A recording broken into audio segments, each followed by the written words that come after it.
Hello all. Anthropology lecture series we started few days ago, and I explained you the proper syllabus of paper 1 unit 1, and yesterday it was unit 2, a proper decoding of the syllabus with the topics.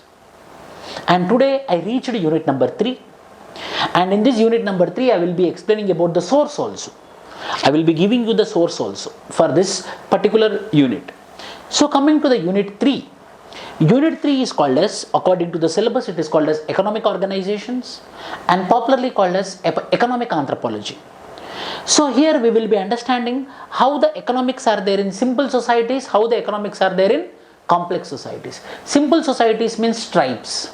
Complex societies means mainstream societies, modern societies. We people are called as complex societies. So how these economic systems are working in simple societies, how these economic systems are working in modern societies, their comparison, their understanding, their comparison is between the simple societies economic systems and the complex systems economic systems. So that is about this third unit, which is called as economic organizations. So in economic organizations we will be understanding meaning, scope and relevance of economic anthropology. Whenever we use the word economic anthropology, means it's about the economic systems of simple societies are called as economic anthropology. Why? Because in simple societies, example of simple societies is tribal societies, primitive societies. Those people give importance for culture, human values, kinship relations. That is more important. Whereas coming to the complex societies, they give higher importance for demand and supply, rationalization, profit maximization. These are given highest importance. So here what is the meaning, what is the scope and what is the relevance of economic anthropology means how the economic systems are working. How the economic systems are working in simple societies. So how the economic systems are there in simple societies. So economic anthropology means the economic systems in simple societies meaning. The economic systems in simple societies scope. The economic systems in simple societies is the relevance. That is what we have to mention in the first topic of economic organizations. And in the second topic it is called as formalist and substantivist debate, which is a very popular debate. Formalism and substantivism. Formalism means again the mainstream societies. The modern societies economic systems are called as formalism, and simple societies economic systems are called as substantivism. So what is the debate between both of them? Formalism versus substantivism. Formalism versus substantivism. The debate between both of them is, yes, we will be discussing here, formalist and substantivist debate. And the next is principles governing production, distribution and exchange. What are the principles?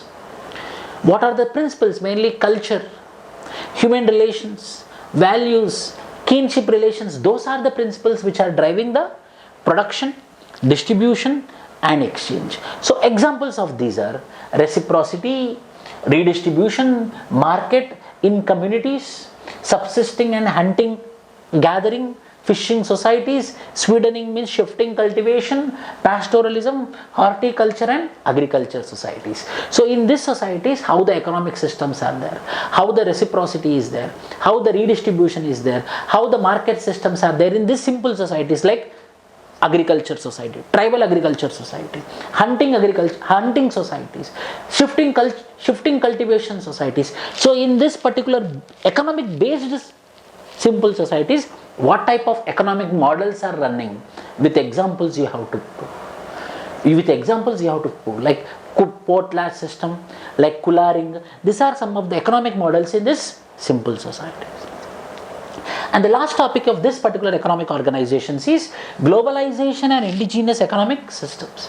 Globalization and indigenous economic systems means how globalization is impacting the indigenous economic systems. How this model of globalization is impacting this indigenous economic systems. Like how the globalization got impacted the tribal agriculture, tribal pastoralism, tribal hunting and gathering tribal societies, tribal fishing societies. How this globalization is impacting, that is what we have to write about in the exam question.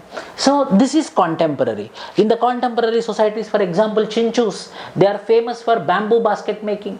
But because of globalization, when the plastic baskets came.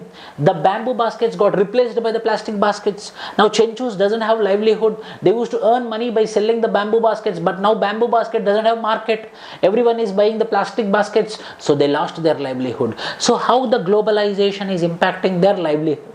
How globalization is impacting their economic systems, indigenous economic systems, is 4 topics. So in this economic organizations, 4 topics are there. First topic is meaning, scope and relevance of economic anthropology. Second topic is called as formalist and substantivist debate. And third topic is principles governing production, redistribution and exchange, in which we have reciprocity, we have redistribution, market and economic systems in different tribal societies like hunting society, fishing society, pastoralism society, agriculture society, etc. And the fourth topic is contemporary, like current affair. Because of globalization, how the indigenous economic systems got impacted. So these are the 4 topics. These are the 4 topics which are there in economic organizations, which are there in economic anthropology of unit number 3. So thank you. Please subscribe to our channel for more lectures on this series. Have a bell button so that you will be getting the notifications. Share. Thank you.